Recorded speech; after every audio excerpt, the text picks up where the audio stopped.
ఈటల రాజేంద్ర గారి నాయకత్వం, అందరూ గట్టిగా ఈటల రాజేంద్ర గారి నాయకత్వం, కమలం పువ్వు గుర్తుకే నరేంద్ర మోడీ గారి నాయకత్వం.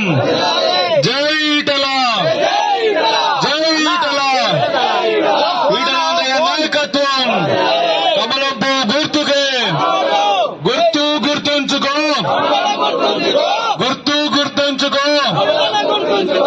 మల్లె పువ్వు తెలుపు, ఈటలన్న గెలుపనాలి అందరూ. మల్లె పువ్వు తెలుపు, మల్లె పువ్వు తెలుపు, ఈటల నాయకత్వం.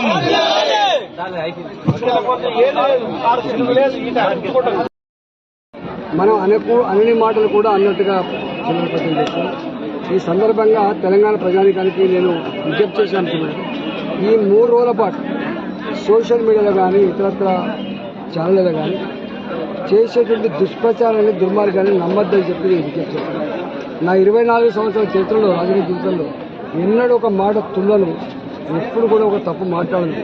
ఎంత ఎమోషన్ గురైనప్పటికీ కూడా ఇవాళ ఒక పద్ధతి ప్రకారంగా మాట్లాడేవాడిని కాబట్టి వాళ్ళ లెక్క పుటకో మాట మాట్లాడేటోని, లేకపోతే ఏది పద్ధతిగా మాట్లాడేటువంటి బాబతి కాదు. కాబట్టి తెలంగాణ ప్రజలు ఈ మార్ఫింగ్ చేస్తున్న తప్పుడు ప్రచారాలని, విష ప్రచారాన్ని నమ్మద్దని చెప్పుకోండి.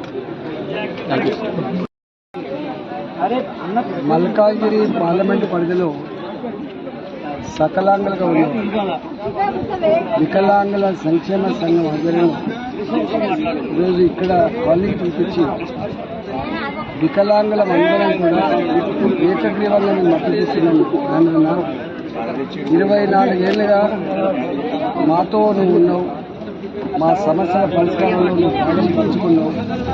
రాబోయే కాలంలో కూడా ఇవాళ మా జీవితాల్లో ఇంత వెలుగు నింపాలంటే, మా బతుకులు బాగుపడాలంటే నీలాంటి వాడే మళ్ళీ ఎంపీ కావాలని చెప్పి వారు స్పష్టంగా నన్ను పిలిపించుకొని నాకు తీర్మానం చేసుకోవడం జరిగింది. వాళ్ళకి కృతజ్ఞతలు తెలియజేస్తాను.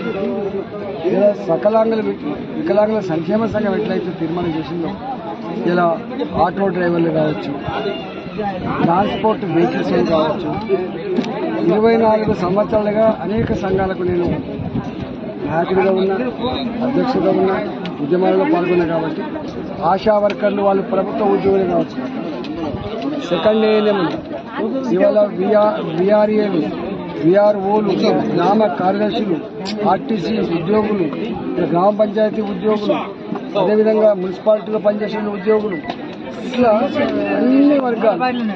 ఆనాడు నేను ఏ ఉద్యమాలలో పాల్గొన్నాను, నాతో పాటుగా వాళ్ళు పాల్గొన్నారు.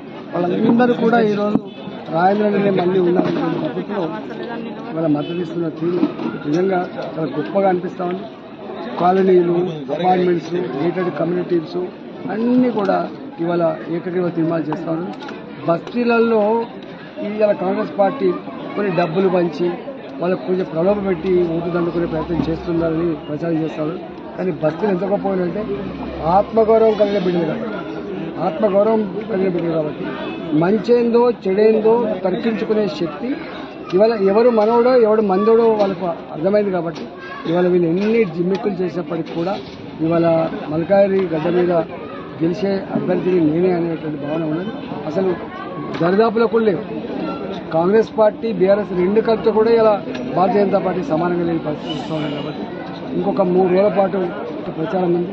9, 10, 11 3 రోజుల పాటు ప్రచారం ఉంది. కాబట్టి ఇవాళ నా అభిమానులు కావచ్చు, నన్ను అభిమానించే వాళ్ళు కావచ్చు, ఇవాళ నాతో పాటు ఉద్యమంలో పాల్గొన్న ఉద్యమకారులు కావచ్చు, అదేవిధంగా మాకు అనేక రకాల అండగా ఉండాలని చెప్పినటువంటి సంఘాలు కావచ్చు, ప్రజలు కావచ్చు, పూర్తి స్థాయిలో ఈ 3 రోజుల పాటు కష్టపడి నన్ను సంపూర్ణమైన విజయాన్ని చేకూర్చాలని చెప్పి ఈ మల్కాజ్గిరి నియోజకవర్గ ప్రజానికానికి వినమ్రంగా నేను విజ్ఞప్తి చేస్తాను.